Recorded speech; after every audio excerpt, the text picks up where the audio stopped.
আবাহনীর দিকে যেতে চাই। বসুন্ধরা কিংস একটু আন্ডার প্রিপেয়ার্ড বলছিলেন যে 2 সপ্তাহ কম তারা ট্রেনিং করেছে এবং বিদেশি ফুটবলারদের ছাড়া ট্রেনিং করেছে।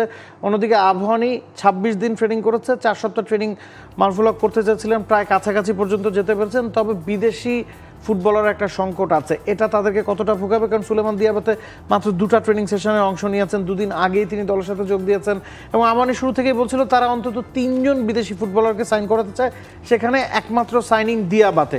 এবং আমাদের দেশের ক্লাবগুলোর ফুটবল খেলাটা অনেকাংশেই বিদেশি নির্ভর, এটা আপনাকে মেনে নিতেই হবে, সেটা ঘরোয়া ফুটবলে বলুন বা এফসির এই কম্পিটিশনগুলোতে বলুন। মাত্র একজন বিদেশি নিয়ে পুরোপুরি লোকাল ফুটবলারদের সমন্বয়ে কতটা ভালো করা সম্ভব মুরাজের এগেনস্টে? যদিও দলটা নতুন, ইতিহাস ঐতিহ্য হয়তো আবাহনী এগিয়ে আছে, তবে এই দলটা টাকা পয়সার দিক থেকে কোনো অংশে কম না।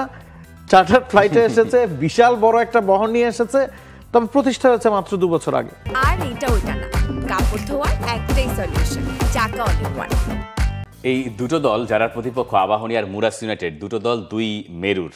একটা দল এই মুহূর্তে অর্থনৈতিকভাবে স্ট্রাগল করছে, আরেকটা দলের টাকার অভাব নাই। একটা দলের কতটুকু করুন সেটা কিন্তু এই যে চার্টার ফ্লাইট আর এক বিদেশি, এই পার্থক্যটাই বুঝিয়ে দেয়, তাই না? এবং আবাহনী তো এখন মানে অভাবনীয় মাত্রায় স্ট্রাগল করছে। এই ক্লাবটার গত বছরের হিসাব দেখেন আর এই বছরের হিসাব দেখেন। আবার যদি আপনি বয়সের হিসাব করেন, ওই ক্লাবের বয়স 2 বছর, আবাহনীর বয়স 50 বছর প্লাস।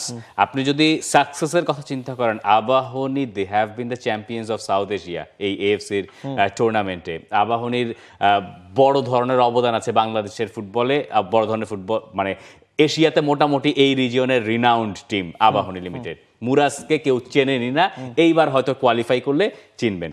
এই দুই মেরুর দুই ক্লাব যখন একে অন্যের মুখোমুখি হয়, তখন আপনি এইটারে যখন মেলাবেন ইউরোপিয়ান কম্পিটিশনের সাথে, রিয়াল মাদ্রিদের সাথে ধরেন আরবি লাইপজিগের খেলা বা পিএসজি এরকম একটা ব্যাপার থাকতে পারে। কিন্তু কথা হচ্ছে যে রিয়াল মাদ্রিদ তাদের মানটাকে কখনো কম্প্রোমাইজ করে না, আবাহনীতে মানের কম্প্রোমাইজটা হয়ে যায় বাংলাদেশের বিভিন্ন কারণে সেটা হতে হয়েছে। এক্স্যাক্টলি। এবং মুরাজ ইউনাইটেডের প্লেয়ারদের যদি আপনি ফিটনেস দেখেন, সেটা একটা চ্যালেঞ্জ হবে মানে বাংলাদেশের প্রতিনিধি আবাহনী লিমিটেডের জন্য। তাদের বেশিরভাগ ফুটবলারই ইউরোপিয়ান, তারা ইউরোপিয়ান ধাঁচে ফুটবলটা খেলে। ইউক্রেনের ফুটবলারই আছেন দলটাতে গোটা 8-9 জন। কোচ যিনি, যাকে দেখতে পাচ্ছেন পুচকভ, তিনি আবার একটা সময় ইউএসএসআর টিমকে রিপ্রেজেন্ট করেছেন, তিনি ইউক্রেনের কাপও জিতেছেন। তো তার এক্সপেরিয়েন্স বেশ ভালো আছে এবং তাকে নিয়ে আসার কারণ হচ্ছে এই দলটাকে দিয়ে ইউরোপিয়ান ব্র্যান্ডের ফুটবলটা খেলাতে পারানো। আবাহনীকে এই ম্যাচে স্ট্রাগল করতে হবে, আবাহনী বল পায়ে খুব বেশি সময় থাকবে না। আবাহনীকে আসলে প্রচণ্ড পরিমাণে ধৈর্য দেখাতে হবে, ডিফেন্সে ভুল করার সুযোগ নাই এবং আবাহনী সম্ভবত এই ম্যাচে কাউন্টার অ্যাটাক বেস ফুটবলটা হয়তো খেলতে পারে। আমরা মারুফুল হকের কাছে শুনছিলাম, তিনি এই দলটার ভালো মন্দ নিয়ে বলছিলেন। এই যে দু দলের দুই মেরুতে অবস্থান, সেটাও তার কাছে খুব বেশি ম্যাটার করছে না। প্ল্যানিং ছিল 3টা পজিশনে বিদেশি প্লেয়ার, সেক্ষেত্রে আমরা পাইনি 2টা প্লেয়ার, একটা প্লেয়ার পেয়েছি। তারপরেও বাইরের থেকে আলামিন এবং মোরসালিন এবং কাজেম শাহর সাথে আমি মনে করি যে আমাদের মিডফিল্ডটা এবং আক্রমণ ভাগে কিছুটা হলো লাস্ট ইয়ারের থেকে শক্তিশালী আছে। আর যারা ব্যাক ফোর বা ব্যাকলাইনে ছিল তারা প্রায় অলমোস্ট লাস্টের ওরাই আছে। নতুন দল হলেও ওরা যেভাবে তাদের দেশের ফুটবল এসেছে, সেটা আমি মনে করি যে টোটালি ইউরোপিয়ান স্টাইলে তাদের ফেসিলিটি যেটা আছে, আমি মনে করব টোটালি ইউরোপিয়ান বড় বড় ক্লাব, ওয়ার্ল্ড ফেমাস ক্লাবের ফেসিলিটি তাদের আছে।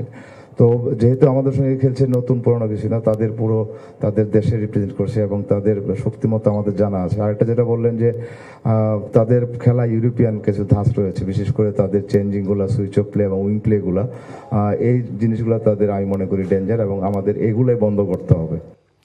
এই দলটা উইং নির্ভর ফুটবল খেলে এবং এই দলটায় ইউক্রেনের যে 8-9 ফুটবলার আছে তাদের মধ্যে 4 জনই ডিফেন্সে খেলে এবং মারুফুল হক স্পেশালি বলেছেন যে এই ডিফেন্স এবং ডিফেন্সের লড়াইটা খুব ইম্পর্টেন্ট। তার দলের যে 4 জন ডিফেন্ডার আছেন তারাও গেল মৌসুমে একসাথে খেলেছেন এবং এই দলটা ডিফেন্সেও আসলে ইউক্রেনিয়ানদের আধিক্য আছে। আরেকটা কথা তিনি বলেছেন, টেকনিক্যালি এই দলটা এগিয়ে আছে, ভরকে যাওয়া যাবে না। ঘরের মাঠে মানসিকভাবে এই দলটাকে তিনি চাপে ফেলতে চান, সেটা করার জন্য আসলে কি করতে হবে? দোয়া করতে হবে, প্রচুর দোয়া করতে হবে। এবং দ্বিতীয়ত হচ্ছে যে এই যে গরম, একটা হিউমিড ওয়েদার, যেটা এই ইউক্রেনের প্লেয়ারদেরকে বিপদে ফেলবে। এটা আপনার মুরাস ইউনাইটেডকে বিপদে ফেলবে এবং আবাহনীর ভরসা রাখতে হবে তাদের নিজেদের ওপরে, তাদের অতীত রেকর্ডের ওপরে। এই মাঠ, এই ভেন্যু জাতীয় স্টেডিয়াম, সেখানে তাদের যে রেকর্ড এইটা তাদের পক্ষে কথা বলছে। তাদেরকে এটা মাথায় রাখতে হবে 2019 সালে তারা এই রিজিয়নের চ্যাম্পিয়ন যেবার হয়েছিল সেইবারের তাদের হোম রেকর্ডের কথা। 2020 সালে তারা সবশেষ এই মাঠে এএফসির কোনো টুর্নামেন্টে খেলতে পেরেছিল, যে প্লে অফ ম্যাচে 2-2 গোলে ড্র হয়েছিল ফার্স্ট লেগটা, পরে গিয়ে অবশ্য আওয়ে গোলে তাদেরকে বাদ পড়তে হয়েছিল, তারা মূল পর্বে কোয়ালিফাই করতে পারে নাই। আবাহনী এপ্রিল 25-কে হারিয়ে দিয়েছিল 2019-এর অগাস্টে, যদিও এরপরে 6 মাস অনেক কিছু পাল্টে গেছে, আমাদের দেশে গোটা একটা সরকারই তো পাল্টে গেছে। তো তারপরে এই জায়গায় আবাহনীর পরিবর্তন থেকে তাদের যে ফিরে পাওয়ার লড়াইটা গত বছর থেকে শুরু হয়েছে, তারা একরকম ছিল এর আগে, এখন তাদের যে নিজেদেরকে ফিরে পাওয়ার একটা লড়াই এবং মানুষের কাছে পৌঁছানোর যে চেষ্টা, সেটার সব কিছুর একটা যদি আপনি একসঙ্গে করেন তাহলে আবাহনীর ইতিহাসের জন্য এই ম্যাচটার একটা আলাদা গুরুত্ব আছে। এবং যে কথাটা আপনি বলছিলেন যে এই মাঠের স্মৃতিটা তাদেরকে নিয়ে নামতে হবে। শেষ 5টা ম্যাচ আপনি দেখছিলেন, বা এই মাঠে যেই লড়াইগুলো এফসি কম্পিটিশনে করেছে তার মধ্যে 3টা জিতেছে, 2টা ড্র করেছে, হার কিন্তু নাই। এবং আপনি যে কথাটা বলছিলেন যে সরকার পাল্টে গেছে বা বিভিন্ন রকমের আর্থিক দুরবস্থার মধ্যেও দলটা কিন্তু মোরসালিনকে সাইন করিয়েছে, কাজেম শাহকে সাইন করিয়েছে, যেগুলা ভালো সাইনিং। আলামিন আছেন, সাইনিংগুলো হয়েছে কারণ দলটার নাম আবাহনী, এমন না যে তারা কারিগরি টাকা এসেছেন। এই দলটাতে নামটা যদি আবাহনী না হতো এবং ম্যানেজমেন্টটা যদি এই ধরনের ট্রাই না করতো, আমার মনে হয় দলটাকে টিকিয়ে রাখাটা বা ধরে রাখাটা আসলে ডিফিকাল্ট হতো। মাত্র একজন বিদেশি, তারপরও তারা একজন স্ট্রাইকার সাইন করিয়েছে, আলামিন, দিয়াবাতাকে সাইন করিয়েছে, মোরসালিন, কাজেম শাহ নতুনভাবে দলের সাথে যুক্ত হয়েছেন এবং ডিফেন্সের 4 জনকে তারা ধরে রাখতে সক্ষম হয়েছে, গোলকিপারকেও ধরে রাখতে সক্ষম হয়েছে। তো সব মিলিয়ে মনে হচ্ছে কি না যে বিপিএল তো বিপিএল বা পরে আসবে, সেখানে হয়তো কম্পিট করবে, এই ম্যাচটাতে পিছিয়ে তারা আছে।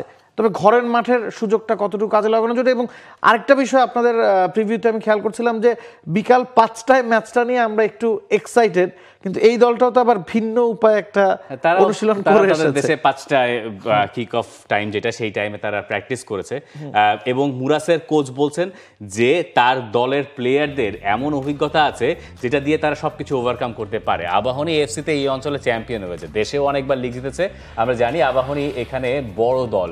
আমরা দল হিসেবে তরুণ, কিন্তু আমার টিমের প্লেয়ারদের এসব উঠে যাওয়ার মতো অভিজ্ঞতা আছে। লাস্ট লাইনটাই হচ্ছে আসল লাইন, অভিজ্ঞতা আছে, এই অভিজ্ঞতা আবাহনীকে আটকাতে পারতে হবে। আমি আবাহনীর মিডফিল্ড নিয়ে একটু শঙ্কিত।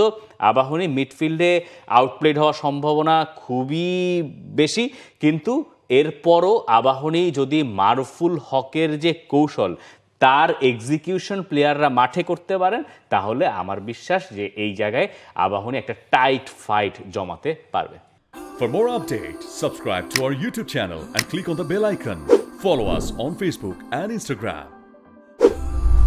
Download T-Sports app to enjoy exciting games and highlights. Visit tsports.com.